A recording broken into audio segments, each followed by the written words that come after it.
है अभी। अब भारत में अभी देखें, आज़ाद नहीं है तो 1947 में क्या लिया था हमने? वो तो नाम का आज़ादी है। अभी कभी इनका आपने बलूचिस्तान का कोई न्यूज़ टीवी पे देखा हो, कितना जुल्म होता है वहाँ। हज़ारों लोग मारे जाते हैं, गुमशुदा होते हैं। आप देखें 5000 पीपल मिसिंग हैं बलूचिस्तान में। आप दिखाएं कभी मिसिंग पर्सन के लिए कोई न्यूज़ दें। बलूचिस्तान में जाएं, हर 2 किलोमीटर बाद चौक के लोग साफ ज़रा तंग आ जाएंगे ना डेली लाइफ से। डेली चेक करो, शनाख्ती कार्ड, ये वो, उनकी औरतें ख़वातीन चेक। नमस्कार दोस्तों, मेरा नाम अनुज धीमान और आप देख रहे हैं नेशन ब्रो। पाकिस्तान के लोग हमेशा चिल्लाते रहते हैं कि भारत के कश्मीर में बहुत जुल्म हो रहा है, यहाँ लोग जी नहीं सकते हैं, यहाँ खाना नहीं है और यहाँ आर्मी बड़ा जुल्म करती है। लेकिन कभी वो बलूचिस्तान के बारे में बात नहीं करते, जो उनके ही देश का एक स्टेट है और जहाँ पर उनकी आर्मी बहुत ज़्यादा जुल्म करती है। हम आपको एक वीडियो दिखाते हैं, उसके बाद में पूरी बलूचिस्तान की कहानी आपको समझ में आ जाएगी। ये वीडियो है कैटलिस्ट रिकॉर्ड का। आइए वीडियो देखते हैं, फिर हम बात करते हैं इस टॉपिक। हम बलोच हूँ मैं खुद, हमें जो सहते थे हमें गदार कहते थे ये लोग, हमें क्या कहते थे। अब पंजाब वालों को खुद रियलाइज़ हुआ है ना। अब देखें खुद रियलाइज़ हुआ तो इनको समझ आया कि भाई बलोच सही कहते थे, पठान सही कहते थे। अब गिलगित में देखें क्या हालात है, कश्मीर में देखें क्या हालात हैं। लोग खुश तो नहीं है ना वहाँ से। वहाँ वो लोग जुल्म करते हैं भारत वाले ना, वो अलग बात है। वहाँ यहाँ हम भी अगर कोई हमारे मतलब मुल्क के ख़िलाफ़ हो जाए, जैसे बलूचिस्तान में कुछ लोग होते हैं ना मुल्क के ख़िलाफ़, हम भी साफ ज़रा उनके ऊपर आर्मी स्ट्राइक करते हैं, उनके ऊपर बम वगैरह मारते हैं। साफ ज़रा जैसे वो बोलते हैं हम भी वही करते हैं। हम में उनमें फ़र्क थोड़ी है। आप खुद देखें, आप खुद समझदार हैं। क्या कह सकते, हमें आज़ादी हासिल करना है। हम फुल आज़ाद नहीं हैं अभी। अब भारत में अभी देखें, आज़ाद नहीं है तो 1947 में क्या लिया था हमने? वो तो नाम का आज़ादी है। अभी हम कहाँ आज़ाद हैं। आप आज़ादी से बोल नहीं सकते अपने। आप देखें कोई भी बोल लेता है, आप उसके खिलाफ़ पर्चे बन जाते, तो ये कौन सी आज़ादी हो गई है। आप देखें बलूचिस्तान के हालात देखें, आप वज़ीरिस्तान के हालात देखें। बंदा फ्रीडम ऑफ स्पीच ही नहीं है, तो ये कहाँ की आज़ादी है। भारत में बंदा बोल सकता है। बात अगर रहते हैं तो आपको क्या लग रहा है कि एक टाइम था जब हम हर चीज़ में कहा करते थे कि भारत से हमारा मुकाबला है, अब इंडिया की तरफ से कहा जाता है कि आप अपना मुकाबला सोमालिया जैसी कंट्री के साथ करें। आप अब तो बांग्लादेश के साथ भी अपना मुकाबला नहीं कर सकते क्योंकि उनके फॉरेक्स रिज़र्व जो हैं वो भी 80 अरब डॉलर के हो गए हैं, जबकि पाकिस्तान के जो फॉरेक्स रिज़र्व हैं वो आपके सामने हैं। जो हमसे ही अलग हुआ हुआ मुल्क है वो इतना आगे निकल गया, हम क्यों नहीं तरक्की कर सके और भारत इतना तरक्की कैसे कर गया? वही बात है, पॉलिटिकल इंस्टेबिलिटी और आज़ादों का अदालतों का या इदारों का खुद मुख्तियार होना बहुत ज़रूरी है। अगर आप कोई कंपनी खोलते हैं, कोई भी कारोबार खोलते हैं, काफ़ी ज़्यादा टैक्सेस हैं, भारी भारी टैक्सेस हैं। ये आपको अंदाज़ा होगा। अब मैं स्टूडेंट हूँ, मुझे अंदाज़ा है क्योंकि मुझे कितने मसाइल दरपेश आते हैं। खाना खाते वक्त एक टाइम का खाना में 600 का बिल आता है। अब टैक्सेस इनको थोड़ा कम करें, कंपनियों को रिलैक्सेशन दें ताकि बाहर से कंपनीज आएँ, हमारे मुल्क में इन्वेस्ट करें और डॉलर प्रोड्यूस हो और मुल्क तरक्की पे जाए। इसी तरह होगा ना। अगर हम भारी भारी टैक्सेस लगाएंगे उनके ऊपर से हमारे लोग भत्ता खो रहे हैं, उनसे भत्ता भी वसूल करें, तो कौन आके इन्वेस्ट करेगा। बलोचों के साथ क्या मसाइल हैं, आप पंजाब वालों को भी अब पता है। आपको बलूचिस्तान जाने का इत्तेफाक हुआ? जी, बलूचिस्तान हमारे रिश्तेदार हैं, हम जाते हैं। क्या उधर क्या हालात हैं जो इधर बताया जा रहा है, मतलब जो दिखाया जाता है और ज़्यादातर तो छुपाया भी जाता है, तो क्या मतलब क्या हकीकत क्या है वहाँ पे, थोड़ा सा अगर ब्रीफली आप बताते चलें। हकीकत अगर आप देखें ना, अगर उनका पॉइंट ऑफ व्यू गलत होता ना, आप टीवी पे आके उनको बिठाएं, उनको गलत साबित करें। सही बात है। कभी इनका आपने बलूचिस्तान का कोई न्यूज़ टीवी पे देखा हो, कितना जुल्म होता है वहाँ। हज़ारों लोग मारे जाते हैं, गुमशुदा होते हैं। आप देखें 5000 पीपल मिसिंग हैं बलूचिस्तान में। आप दिखाएं कभी मिसिंग पर्सन के लिए कोई न्यूज़ दें, नहीं चला सकते ना आप, क्योंकि आप गिल्टी हैं।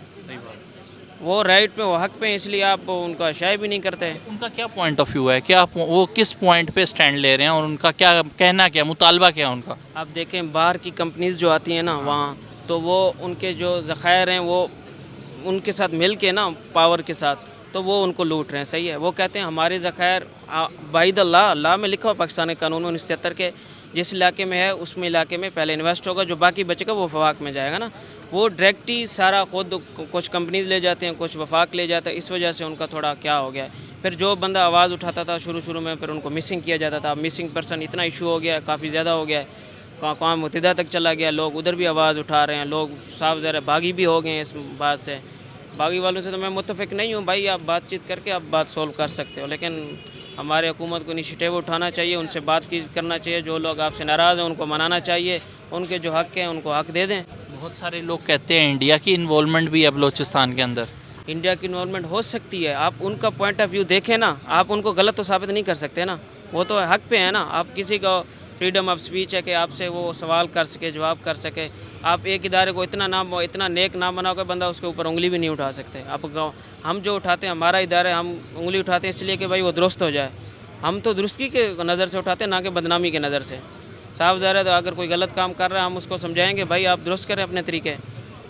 अब हम लाहौर में रह रहे हैं, आप कोई हमें चेकिंग नहीं है। अब बलूचिस्तान में जाएं, हर 2 किलोमीटर बाद चौक के लोग साफ ज़रा तंग आ जाएंगे ना, डेली लाइफ से। डेली चेक करो, शनाख्ती कार्ड, ये वो, उनकी औरतें ख़वातीन चेक करो, लोग तंग 2 किलोमीटर बाद चौकी है। हाँ, हर जगह चौकी है वहाँ। Thank you so much. जैसे लोग पहले कहते थे बांग्लादेश का एक टक्का ही होता था, लेकिन अब वो टक्का भी रुपये से ऊपर जा रहा है। मतलब उनका ये है, उन्होंने अपना वर्क किया है, मेहनत किया है, उनके अदारे अच्छा काम कर रहे हैं, उनकी हुकूमत पिकअप कर रही है हर चीज़ को, मतलब हर चीज़ को फैसिलिटीज़ कर रही है। और आपके सामने ही है, अब छोटा सा बच्चा भी बता सकता है क्या चीज़ हमारे पास पाकिस्तान में गलत जा रहा है और क्या सही जा रहा है। सर ऐसा क्या कर रहे हैं इंडिया वाले कि अगेन 7.2 के साथ दुनिया में सर फहरिस्त मतलब वो आए हैं अपनी इकोनॉमी की ग्रोथ के अंदर, मतलब मोस्ट इमर्जिंग इकोनॉमी बन के उभर रहा है भारत। इदारों की वजह से उनका मतलब प्रेशर वगैरह ना, उन्हें अगर वो खुला काम कर रहे हैं, वो किसी चीज़ से डर नहीं रहे, ना ऊपर से डर रहे हैं। इंडिया आपके सामने ही है, ऊपर से नहीं डर रहा। मेन चीज़ है ऊपर से डरना। वो अपना मेहनत कर रहे हैं, अपने काम कर रहे हैं, वर्क कर रहे हैं। वजह है वो लोग किसी भी कंट्री का प्रेशर उस तरह से नहीं लेते। हम कभी चाइना से वो ले लेते हैं, कभी अमेरिका से ले लेते हैं, कभी किसी और कंट्री की बातों में आ जाते हैं, लेकिन भारत किसी भी कंट्री का प्रेशर नहीं लेता। वजह क्या लगती है? इस चीज़ की एक वजह है, मैं सिर्फ इस पॉइंट को एक ही चीज़ में वहाँ पे थम कर रहा कि इसमें सिर्फ और सिर्फ ये है कि वो जो इदारे हैं ना, वो अपने मुल्क की मोहब्बत करते हैं, मोहब्बत तक मुल्क तक ही महदूद है। क्या हमारे इदारों को अपने मुल्क से मोहब्बत नहीं है? है, नो डाउट है, बहुत अच्छे मतलब इदारे हैं, लोग भी अच्छे पढ़े हुए हैं। उनको ये है कि भी आप जो है ना मफाद परस्त ना हो, मुल्क तक ही रहें और मुल्क के फ़ायदे देखें। अपने फ़ायदे, जो इंसान एक अपना फ़ायदा देखता है ना, तब वो वहाँ तक ही रह जाता है, जो अपना फ़ायदा देखता है। आप मुल्क का फ़ायदा देखें, आप आगे बढ़ जाए। दोस्तों, पूरी दुनिया के अंदर और यूएन के अंदर पाकिस्तान चिल्लाता रहता है कि भारत का जो कश्मीर है यहाँ बड़ा जुल्म होता है, यहाँ बहुत ज़्यादा आर्मी है और दुनिया भर की चीज़ें, दुनिया भर का प्रोपगंडा जो है करता रहता है। जितने भी मुस्लिम देश हैं उनके पास दौड़ दौड़ के जाता है, कहता है कश्मीर में बहुत अन्याय हो रहा है और मुस्लिम है वो, इस वजह से उनको जो है पाकिस्तान के साथ रहना चाहिए, उनको भारत के साथ नहीं रहना चाहिए। लेकिन कभी ये बलूचिस्तान के बारे में बात नहीं करते। भाई बलूचिस्तान के लोग तो मुस्लिम ही हैं, वो कौन सा काफिर है या नॉन मुस्लिम है, क्या है आखिर, आप ये हमको बताइए। भाई वो मुस्लिम है और वो आपके साथ हैं, और उसके बाद में आप उनके साथ क्या कर रहे हो? वहाँ पर आपने कम आर्मी जो है डिप्लॉय करके रखी हुई है क्या?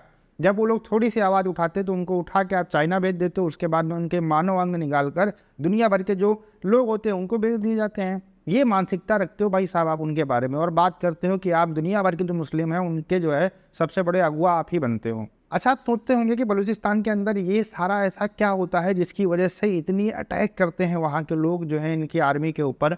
और बहुत सारे बलूचिस्तान के नेता हैं वो फ्रीडम फाइटर बन गए हैं, वो कह रहे हैं कि हमें जो है बलूचिस्तान को अलग करना है पाकिस्तान से। क्या रीजंस हैं? पाकिस्तान का जो सबसे अच्छा स्टेट है वो है जो है पंजाब। आपको पूरा जो पाकिस्तान है वो जो है पंजाब के अंदर मिलेगा। इसके अलावा जितने भी स्टेट हैं, चाहे सिंध हो जिसको आप कराची कहते हो, फाइनेंशियल कैपिटल ऑफ पाकिस्तान कही जाती है, सिंध में पड़ती है। इसके अलावा KPK कह दीजिए आप, इसके अलावा बलूचिस्तान कह दीजिए, और इसके अलावा पंजाब कह दीजिए। तो पंजाब में ही आपको सारी जो है सहूलतें मिलती हैं। अगर आप दूसरे स्टेट्स में जाते हैं तो वहाँ पर कोई भी आपको जो है उस तरीके की फैसिलिटी नहीं मिलती है। जैसे बलूचिस्तान के अंदर से गैस निकाली जाती है, वहाँ पर खनिज बहुत पाया जाता है। इसके अलावा बहुत सारी सोना निकाला जाता है जो चाइनीज़ कंपनी निकालती हैं। और चाइनीज़ कंपनी क्या करती हैं कि जिस एरिया के अंदर जाती हैं तो वहाँ के लोकल आदमियों को पूरा से बैन कर देती हैं कि आप वहाँ नहीं आ सकते हो, और वहाँ से बहुत सारी चीज़ें निकाल कर चाइना जाती हैं, और उसके बाद में जो पैसा होता है वो आधा आधा करके पाकिस्तान गवर्नमेंट और चाइना की जो कंपनियां हैं वो बांट लेती हैं, और जो बलूचिस्तान का है वहाँ पर कोई विकास नहीं होता है। तो उनका कहने का मतलब है कि भैया अगर हमारे यहाँ से चीज़ें निकाल रहे हो तो हमारे बारे में तो कुछ सोचो। लेकिन पाकिस्तान के जो पॉलिटिशियन हैं इतने निकम्मे हैं, उन्होंने कभी जब पाकिस्तान के बारे में नहीं सोचा तो बलूचिस्तान के बारे में क्या सोचेंगे वो। इसी वजह से वहाँ पर लड़ाई चलती रहती है, वहाँ के लोग आर्मी के ऊपर अटैक करते रहते हैं, आर्मी उनके ऊपर अटैक करती रहती है। लेकिन ये हमेशा उंगली उठाते हैं कि जो भारत का कश्मीर है यहाँ पर बड़ा अन्याय होता है क्योंकि ये मुस्लिम लोग हैं और यहाँ पर बड़ा अन्याय होता है। हमारे यहाँ के जितने मुस्लिम हैं वो सब जन्नत में रहते हैं, उनको कोई दिक्कत नहीं है। भले हम उनको गोलियों से मार देते हैं, भले हम उनको बम ब्लास्ट से उड़ा देते हैं, लेकिन उनको दिक्कत कोई नहीं है। सिर्फ भारत के मुसलमानों को दिक्कत है, बाकी दुनिया में किसी को दिक्कत नहीं है। ये लड़का जो है बलूचिस्तान के अंदर रहता है और इसने साफ साफ चीज़ें बता दी। इस तरीके के कई सारे वीडियो हम लोग देख चुके हैं, उसमें साफ साफ बताया गया है कि भैया जितने भी स्टेट हैं उसमें जो है दिक्कतें हैं। सिंध वाले कहते हैं कि हमें पाकिस्तान के साथ नहीं रहना है, बलूचिस्तान वाले कहते हैं हमें नहीं रहना है, KPK वाले कहते हैं कि हमें अफगानिस्तान के साथ रहना है, हम पठान हैं, हम आपके साथ में नहीं रहेंगे, हमें कोई फैसिलिटी नहीं मिल रही तो हम आपके साथ क्या करेंगे रह के। इसी वजह से पाकिस्तान 4 टुकड़ों के अंदर बढ़ सकता है आने वाले समय के अंदर, 100% बात कन्फर्म है, क्योंकि फाइनेंशियल क्राइसिस हैं। इसके अलावा लोगों को आटा नहीं मिल रहा है, दिक्कतें तो हो ही रही हैं, इस वजह से आवाज़ें अब तेज़ से उठने लगी हैं। दोस्तों वीडियो कैसा लगा हमें कमेंट सेक्शन में ज़रूर बताइएगा। मिलते हैं नए वीडियो के साथ। नमस्कार, धन्यवाद।